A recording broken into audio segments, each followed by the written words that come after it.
बुजुर्ग फरमाते मैंने दुआ मांगने का तरीका अपनी बीवी से सीखा। हजरत वो किस तरह? फरमाने लगे मेरी बीवी ने ना मुझे कोई काम बताया, कुछ पैसों की जरूरत के लिए कहा, तो मैंने उसे कहा कि भाई अभी मेरे पास नहीं है, कुछ दिनों में आते हैं तो मैं दे दूंगा।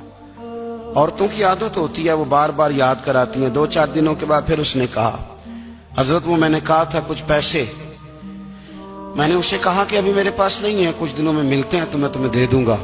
उसने कुछ दिनों के बाद फिर कहा हुजूर वो मैंने कुछ पैसे कहे थे। फरमाते मैंने डांट दिया, मैंने कहा कि क्या तू रोज मुझे शर्मिंदा करती है, कहा ना मेरे पास नहीं है, होंगे तो दे दूंगा, तू रोज याद कराती है।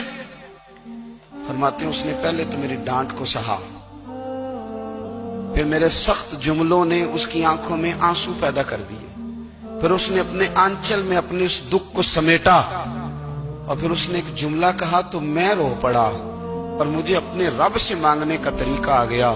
मुझे कहने लगी हजरत जी आपने डांट दिया, मैंने सह लिया, पर आप ही मेरे शौहर हैं, बताएं ना, आपसे न कहूं तो मैं किस से जाके कहूं। फरमाते हैं मैं रो पड़ा और मैं खुल के रोया और मैं तड़प के रोया और फिर मेरी सिसकियां बंद गईं। तो मुझे कहने लगी आपको क्या हुआ?